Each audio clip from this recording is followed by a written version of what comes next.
Madam ಬಿಡಿ ಒಬ್ಬೊಬ್ರು ಹಾಕಿ ನಂದ ಕೊಂಚ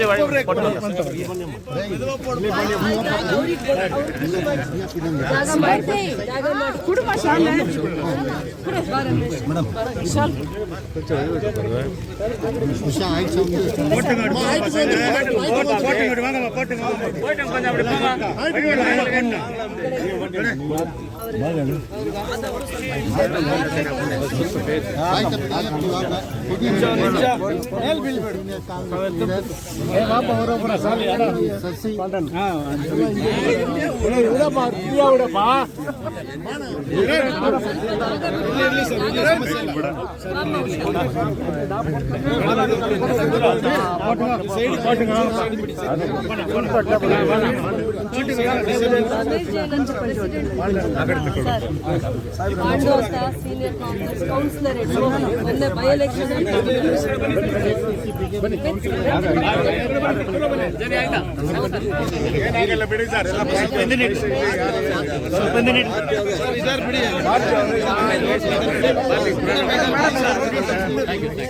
ಮೇಡಮ್ ಸರ್ ಬಿಡಿ ಸರ್ ಒಂದು ಸ್ವಲ್ಪ ಸರಿ box dry fruits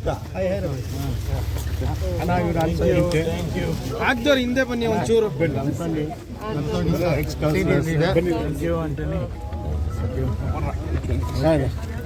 minorities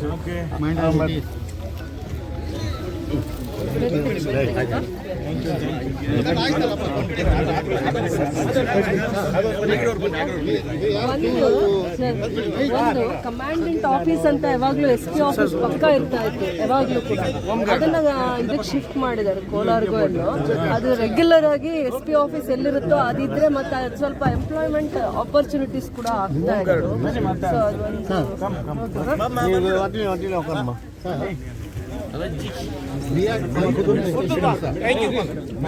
madam ಪುನಃ ರಮೇಶ್ ಡೋರ್ ಓಪನ್ ಸರಿ ಸರಿ ಆಯ್ತು ಗಾಡಿ ಮೂವ್ ಸರಿ ಸರಿ ಇವರ ಸೈಡ್ ಆಯ್ತು ಆಯ್ತು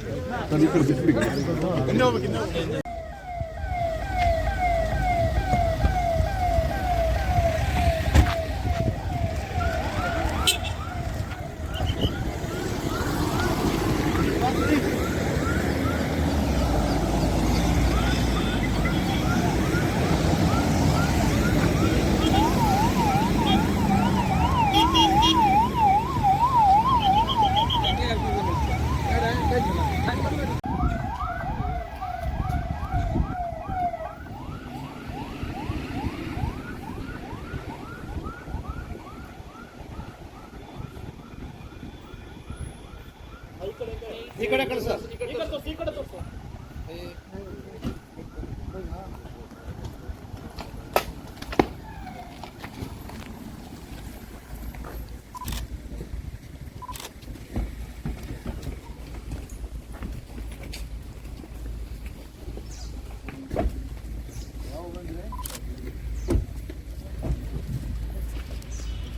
ಇದು ಇಂಡಿಯಾದಲ್ಲಿ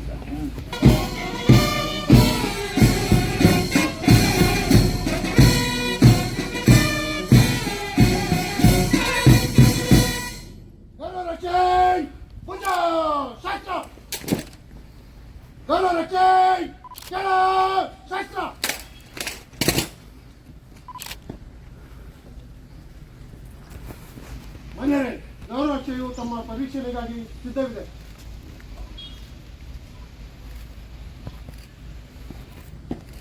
ಗೌರವರಕ್ಷೆ ಪೂಜಾ ಶಾಸ್ತ್ರ ಗೌರವರಕ್ಷೆ ವಿಸರ್ಜನೆ.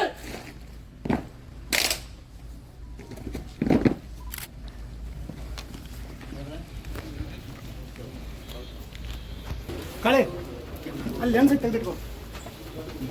ಇದನ್ನ ಇವರು ಕೋಲಾರಕ್ಕೆ ಶಿಫ್ಟ್ ಮಾಡಿದ್ದಾರೆ. So home guard commandant office ಮತ್ತೆ ರಿಟೈನ್ ಮಾಡೋದು ಅಥವಾ ಇಲ್ಲಿಗೆ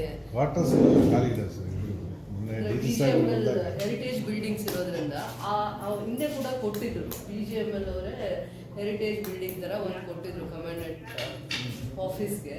ಸೊ ಇದು ನೆಕ್ಸ್ಟ್ ಬರೋದ್ರಿಂದ ತುಂಬಾ ಜನ ಯೂತ್ಸ್ಗೂ ಉದ್ಯೋಗ ಸಿಗುತ್ತೆ. ಮೊದಲಿಂದನೂ ಬಹಳ ವರ್ಷಗಳ ಕಾಲ ಕೆಲಸ ಮಾಡ್ಕೊಂಡು ಬಂದಿದ್ದಾರೆ ಅವರು ಡಿಪಾರ್ಟ್ಮೆಂಟ್ ಜೊತೆ. ಇಲ್ಲಿ ಒಂದು ಮೊನ್ನೆ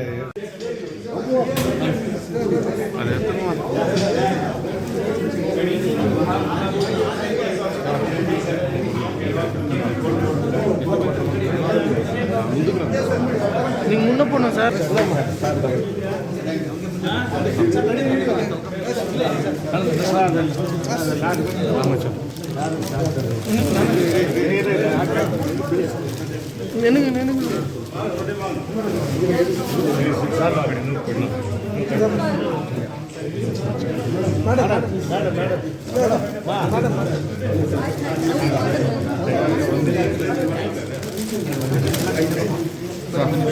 sir youth Congress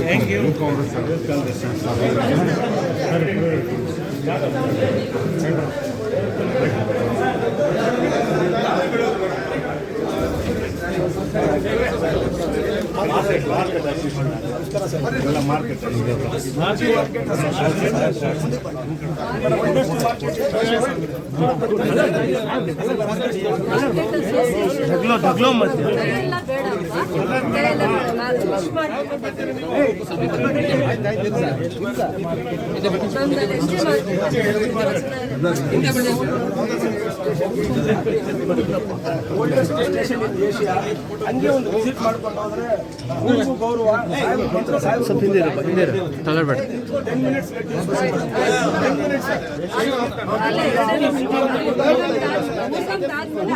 just 1 kilometre. Thank you sir.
ಗೌರವ ರಕ್ಷೆ ವಂದನ ಶಸ್ತ್ರ.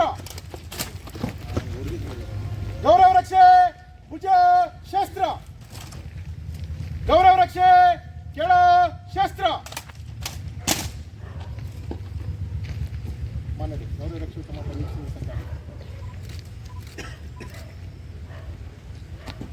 ಗೌರವ ರಕ್ಷೆ ಭುಜ ಶಸ್ತ್ರ. ಗೌರವ ರಕ್ಷೆ ವಿಸರ್ಜನೆ.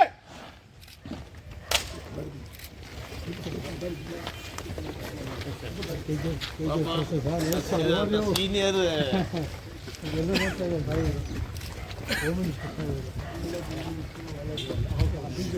ಟೋಟಲ್ ಹಳೆದೇಡ ಅದನ್ನೇ ಇಲ್ಲ, ಎಲ್ಲ ಹಳೆದೇ. 100 ವರ್ಷ ಮೇಲ್ಪಟ್ಟೆ ಎಲ್ಲ ಶ್ರೀಧರ್ ಪಿಳ್ಳೆ ಅಂತ ಸೀನಿಯರ್.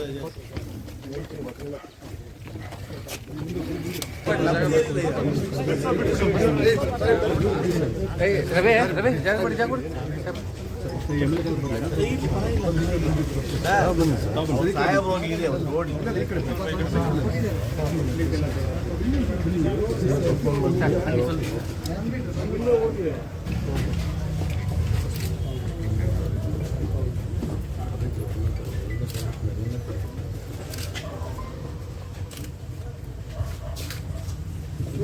ಹೌದು, ಇದು ಬಹಳ ಇಂಪಾರ್ಟೆಂಟ್. ಇದು ಇದರಲ್ಲಿ ನಿಮಗೆ ಮಾಡ್ಬೋದು,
ಇವತ್ತು ಮಾರ್ಕೆಟ್ ಉಳಿದಿರೋದು ಮೇಡಮ್ ಇಂಡಸ್ಟ್ರಿ. Very good. 3,000 ಅಂಗಡಿಗಳು pre independence 100 years old market. BJP ಸರ್ಕಾರ ಆಕ್ಷನ್ ಮಾಡಿ ಸರ್ಕಾರ ಜಾಗ ಸರ್ ಪ್ರೆಸಿಡೆಂಟು ಮತ್ತು ಕಾಂಗ್ರೆಸ್ ಪ್ರೆಸಿಡೆಂಟು ಆಮೇಲೆ ಮೇಡಮ್ ಇಂದ ಅದು ಉಳಿದಿಲ್ಲ ಸರ್ ಮಾರ್ಕೆಟ್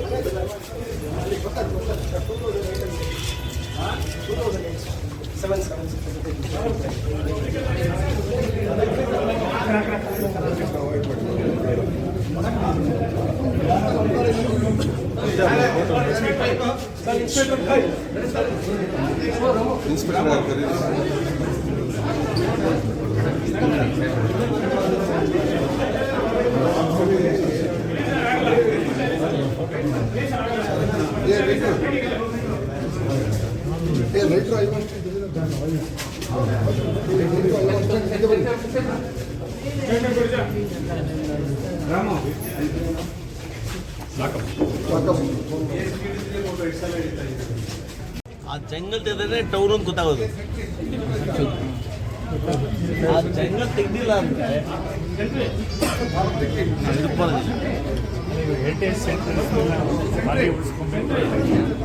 ಉಳಿಸ್ಕೋಬೇಕು ಅಂತ ಸಿದ್ದರಾಮಯ್ಯ ನಾನು ಒಬ್ಬರು ಕೊಡ್ತೀವಿ.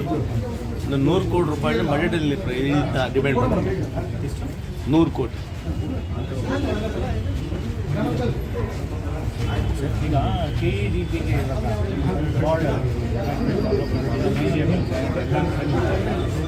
ಸೊ ಈಗ KEDP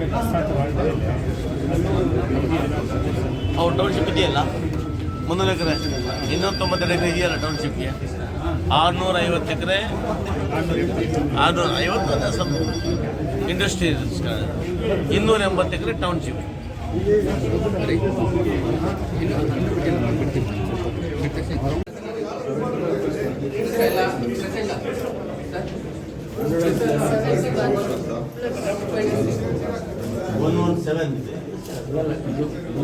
ಇದಕ್ಕೆ ಇದು ಟೋಟಲ್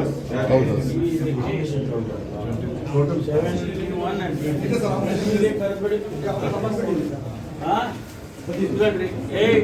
ಬಹಳ ಸಂತೋಷ ನಿಮ್ಮನ್ನ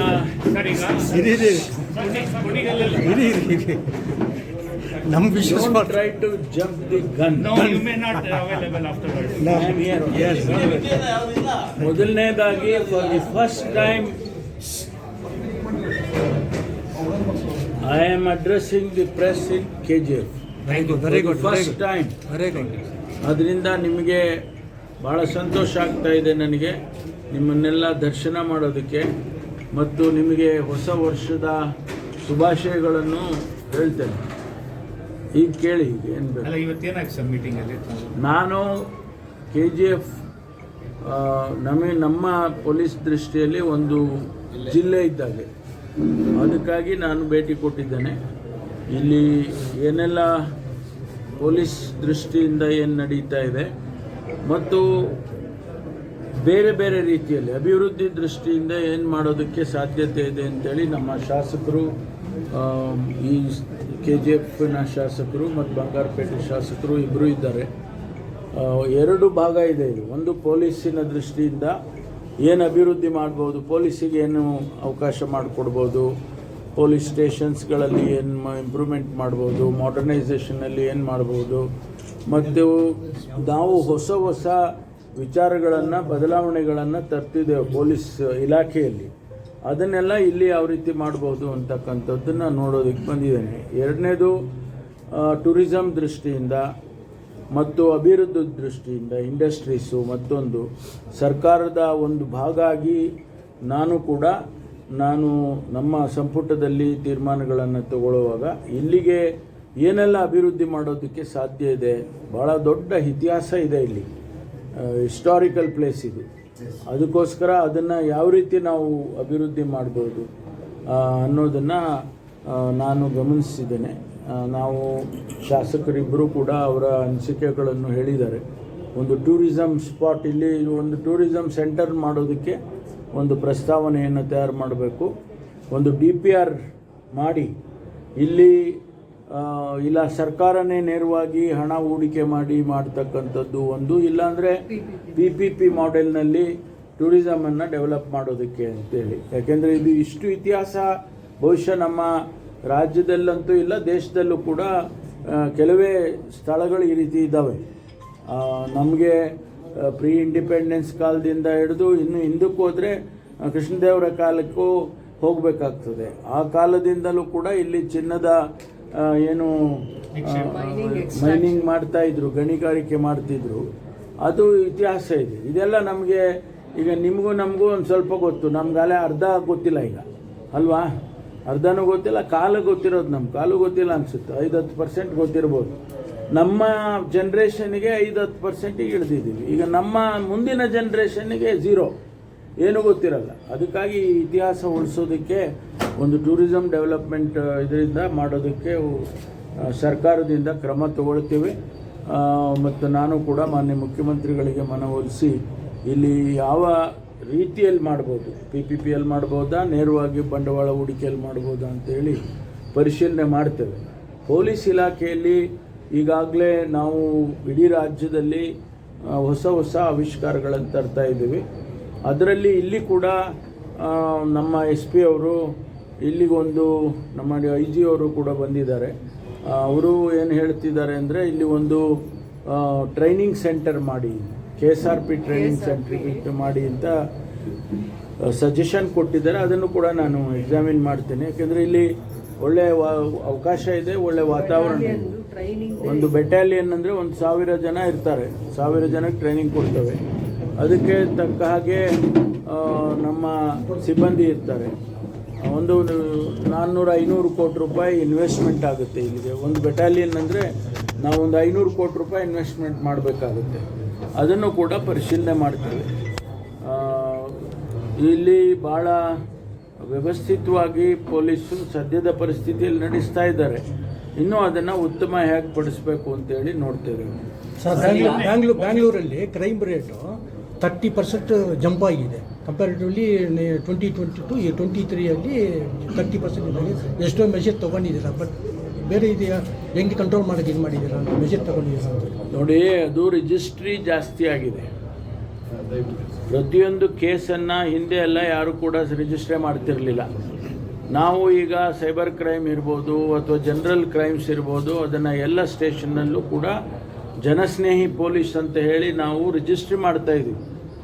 ಅದಕ್ಕೆ ಸಂಖ್ಯೆ ಜಾಸ್ತಿ ಆಗಿದೆ, ಗೊತ್ತಾಯ್ತು. ಸಂಖ್ಯೆ ಜಾಸ್ತಿ ಆಗಿದೆ ಅಂದ ತಕ್ಷಣ ಲಾ ಆ್ಯಂಡ್ ಆರ್ಡರ್ ತುಂಬ ಇದಾಗಿದೆ ಅಂತ ಅಲ್ಲ, ನಾವು ರಿಜಿಸ್ಟ್ರಿ ಮಾಡ್ತೀವಿ. ಈಗ ಉದಾಹರಣೆಗೆ ಸೈಬರ್ ಕ್ರೈಮು ಮೊದಲೆಲ್ಲ ಒಂದೇ ಒಂದು ಪೊಲೀಸ್ ಸ್ಟೇಷನ್ ಇದ್ದಿದ್ದು. ಈಗ ನಾವು ಇಡೀ ರಾಜ್ಯದಲ್ಲಿ 46 ಪೊಲೀಸ್ ಸ್ಟೇಷನ್ ಮಾಡಿದ್ದೀವಿ ಸೈಬರ್ಗೆ. ಅದು ಸ್ವಾಭಾವಿಕವಾಗಿ ಸೈಬರ್ ಕೇಸಸ್ನ ರಿಜಿಸ್ಟರ್ ಮಾಡ್ಕೊಳ್ತಾರೆ, ಹಾಗಾಗಿ ನಂಬರ್ ಜಾಸ್ತಿ. ಎಲ್ಲ ಐತಿಹಾಸಿಕ ಸ್ಥಳ ಅಂತ ಹೇಳಿದ್ರು ಸರ್. ಇದನ್ನ ಉಳಿಸೋದಕ್ಕೆ ಮೊನ್ನೆ ಮೈನಿಂಗ್ ಸೆಕ್ರೆಟರಿ ಬಂದಾಗ ಅವ್ರು ಕೇಳಿದ್ರು, ನಮಗೆ ಕರ್ನಾಟಕ ಇಂಡಸ್ಟ್ರಿಯಲ್ ಸೆಕ್ಯೂರಿಟಿ ಫೋರ್ಸ್ ಕೊಡಿ ನಮಗೆ ಅಂತ ರಿಕ್ವೆಸ್ಟ್ ಮಾಡಿದ್ರು. ಬಟ್ ಸ್ಟೇಟ್ ಗೌರ್ಮೆಂಟು ಕೊಡೋಕ್ಕಾಗಲ್ಲ ಅಂತ ಹೇಳ್ತಾರೆ. ಮೊದಲು ಒಂದ್ಸಲಿ ನೀವು ಪೋಸ್ಟ್ ಮಾಡಿದ್ರಿ, ಇಂಡಸ್ಟ್ರೀಸ್ ಯಾರಾದ್ರು BGML ಉಳಿಸೋದಕ್ಕೆ, ಪ್ರಾಪರ್ಟಿ ಕಾಪಾಡೋದಕ್ಕೆ, ಯಾಕೆ ಸರ್ ಇವಾಗ ಕೊಡ್ತಾ ಇಲ್ಲ ಗೊತ್ತಿಲ್ಲ ನನಗೆ. ಹಿಂದೆ 4 ವರ್ಷದಿಂದ ಭಾರತೀಯ ಜನತಾ ಪಾರ್ಟಿ ಸರ್ಕಾರ ಇತ್ತು, ಹಿಂದೆ ಸರ್ಕಾರ. ಈಗ ನಾವು ಬಂದ ನಂತರ ಅಂಥ ಪ್ರಸ್ತಾವನೆ ಏನೂ ಆಗಿಲ್ಲ. ಒಂದು ವೇಳೆ ಅದಕ್ಕೆ ಅಗತ್ಯ ಇದ್ದರೆ ನಾವು ಖಂಡಿತವಾಗಿ ಅದನ್ನು ಪ್ರೊವೈಡ್ ಮಾಡ್ತೀವಿ. After all it is governments property. ಸಂಬಂಧಪಟ್ಟಂಗೆ ಮೊನ್ನೆ ಪಿಟ್ ಕ್ಲೀನ್ ಮಾಡಿ ಇದು ಮಾಡಿದಾಗ ಅದನ್ನು ಕೇಸ್ ಹಾಕ್ತೀನಿ ಅಂತ 307 ಅಂತ ಏನೋ 370, ಬಟ್ ಇದುವರೆಗೂ ಆಗಲೇ ಇಲ್ಲ ಕೇಸ್. ಅದನ್ನ ನಾನು ವಿಚಾರ ಏನಾಗಿದೆ ರೀ ಇದು ಕೋಲಾರದ್ದು ಅದು ವಿಚಾರಿಸ್ತೀನಿ. ಸರ್ ಆಮೇಲೆ ಸರ್, ಈಗ ಮುಖ್ಯವಾಗಿ ಪ್ರಮುಖವಾಗಿ ಟ್ರಾಫಿಕ್ ಪೊಲೀಸ್ ಸ್ಟೇಷನ್ ಮತ್ತು ಮಹಿಳಾ ಪೊಲೀಸ್ ಸ್ಟೇಷನ್ ಇಲ್ಲ. ಭಾಳ ವರ್ಷಗಳಿಂದ ಪ್ರಸ್ತಾವನೆ ಇತ್ತು KGF ಕೊಡಬೇಕು ಅಂತ, ಬಟ್ ಇದುವರೆಗೂ ಆಗಿಲ್ಲ. ಈಗ ನೀವು ಹೇಳ್ದಂಗೆ ಪ್ರವಾಸೋದ್ಯಮ ಕೋಟ್ಲಿಂಗೇಶ್ವರ KGFಗೆ 8 ಪೊಲೀಸ್ ಸ್ಟೇಷನ್ಸ್ ಇದೆ ಈಗಾಗಲೇ. ಈಗ ನಡೀತಾ ಇರ್ತಕ್ಕಂಥದ್ದು 8 ಪೊಲೀಸ್ KGF ಡಿಸ್ಟಿಕ್ಟಿಗೆ. ಅಗತ್ಯ ಬಿದ್ದರೆ ಕೊಡ್ತೀವಿ, ಅದಕ್ಕೇನಿಲ್ಲ. ನಮಗೆ ಮಹಿಳಾ ಪೊಲೀಸ್ ಸ್ಟೇಷನ್ ಒಂದು ಪೊಲೀಸ್ ಸ್ಟೇಷನ್ ಕೊಡಬೇಕು ಅಂದರೆ 300 ಅಪರಾಧ ಇರಬೇಕು. ಅಪರಾಧ ಸಂಖ್ಯೆ ಇಲ್ಲದೆ ಇದ್ದರೆ ಸ್ಟೇಷನ್ ಕೊಡೋಕ್ಕೆ ಬರೋದಿಲ್ಲ, ಅಗತ್ಯ ಇಲ್ಲ. ಅಪರಾಧದ ಸಂಖ್ಯೆ ಹೆಚ್ಚಾದರೆ ಕೊಡ್ತೀವಿ. ಸರಿ, ಅದನ್ನು ನೀವು ಹೇಳೋದು ಬೇಕಾಗಿಲ್ಲ, ನಾನು ಹೇಳೋದು ಬೇಕಾಗಿಲ್ಲ. SP ಹೇಳಬೇಕು. ಇಲ್ಲಿ ಈಗ 300 ಕೇಸಸ್ ಜಾಸ್ತಿ ಆಗ್ತಾ ಇದೆ ಆ್ಯನ್ಯುವಲಿ ಅಂದರೆ ಅವ್ರು ಕಾಗದ ಬರೀತಾರೆ ಹೆಡ್ ಕ್ವಾರ್ಟರ್ಸ್ಗೆ, ಇದು ನನ್ನ ಕೈಲಿ ಆಗೋದಿಲ್ಲ ಹ್ಯಾಂಡಲ್ ಮಾಡೋದಕ್ಕೆ, ಇದನ್ನು ಜಾಸ್ತಿ ಮಾಡಿಕೊಡಿ ಅಂತ. ಆವಾಗ ಇನ್ನೊಂದು ಪೊಲೀಸ್ ಸ್ಟೇಷನ್. ಸರಿ, ಕುಣಿಗಲ್ಲಲ್ಲಿ ಮೊಹಮ್ಮದ್ ಸುಜಿತ್ ಅವ್ರದ್ದು ಪ್ರಕರಣ KGF ಕೇಳ್ರಿ ರೀ. ಸಾಮಾಜಿಕ